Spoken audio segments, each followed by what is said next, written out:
Many famous people of the past as well as recent times had a lot to say about the religion of Islam as well as the Prophet Muhammad. Welcome back to another FTD Facts episode. My name is Leroy Kenton and we're back again with part 2 of 10 surprising things that famous people said about Islam. So let's just get started. At number 10, we have Johann Wolfgang von Goethe. He was a German writer as well as an artist and a politician during the 1800s. And this is what he had to say. We Europeans, with all our concepts and ideas, have not yet attained that which Muhammad attained, and no one will ever surpass him. Thus, the truth must prevail and become supreme, because Muhammad succeeded in subjugating the whole world by means of the message of divine oneness. Next up at number 9, we have a very popular statement from George Bernard Shaw from The Genuine Islam. And this is what he had to say. I have studied him, Prophet Muhammad, the wonderful man, and in my opinion, far from being an antichrist. He must be called the savior of humanity. I believe that if a man like him were to assume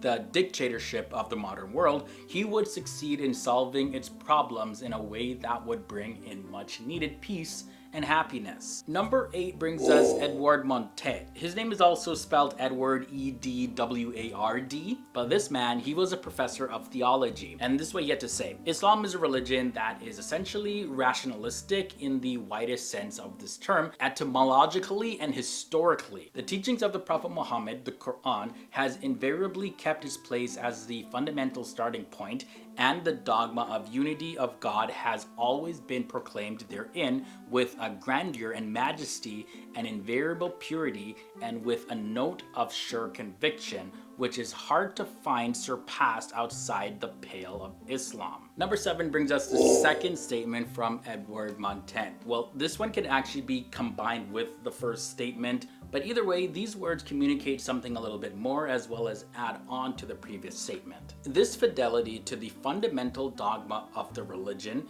the elemental simplicity of the formula in which it is enunciated, the proof that it gains from the fervent convictions of the missionaries who propagate it, are so many causes to explain the successes of the Mohammedan missionary efforts.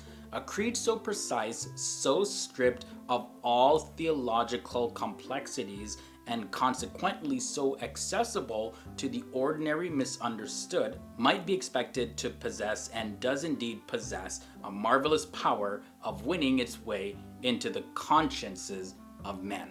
Number 6 is a statement from Alphonse de Lamartine, and he was a French writer, and he said this: if greatness of purpose, smallness of means, and astonishing results are the 3 criteria of a human genius, who could dare compare any great man in history with Muhammad?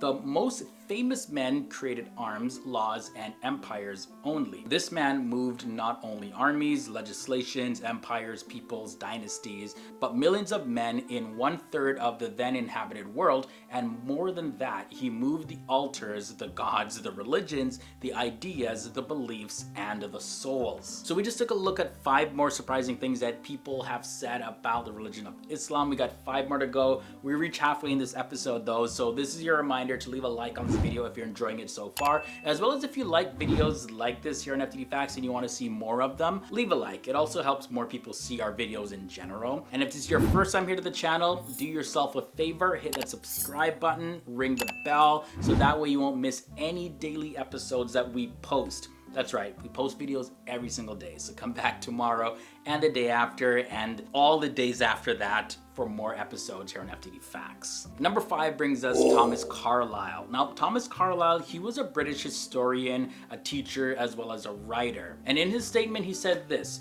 the lies, Western slander, which well-meaning zeal has heaped round this man Muhammad are disgraceful to ourselves only. A silent great soul, one of that who cannot but be earnest. He was to kindle the world's maker had ordered so. From there, we move on to number 4. We have Jimmy Carter. And Jimmy Carter, by the way, he served as the 39th president of the United States from the years 1977 to 1981. And this is what he had to say: I have been struck by the human and moral values which Americans as a people share with Islam.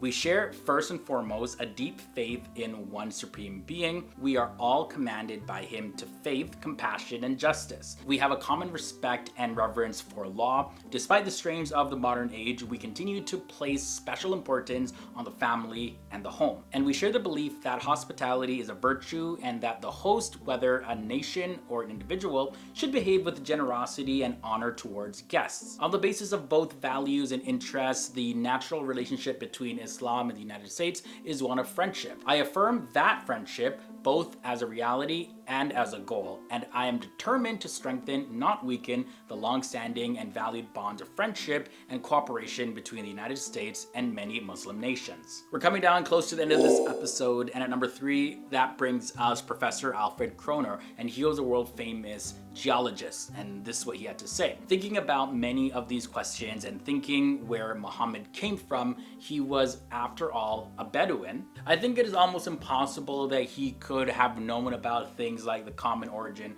of the universe, because scientists have only found out within the last few years with very complicated and advanced technological methods that this is the case. The statement at number 2 comes from Hillary Clinton. She's the wife of the former US President Bill Clinton, as well as the woman who almost became the first ever female president of the United States, but she lost to Donald Trump. And in her words, she says this: Islam is the fastest growing religion in America, a guide and pillar of stability for many of our people. And by the way, this was taken from the Los Angeles Times from May 31st, 1996, part 3. And finally, the statement at number 1 in this episode comes from Koneru Ramakrishna Rao. And they were a philosopher, a psychologist, and a teacher who was awarded the civilian honor of the Padma Shri back in the year 2011 by the Indian government. And if you're not familiar, the Padma Shri is the 4th highest civilian award. And the statement goes as follows: the personality of Muhammad, it is most difficult to get into the whole truth of it. There is Muhammad the prophet, there is Muhammad the warrior, Muhammad the businessman, Muhammad the statesman,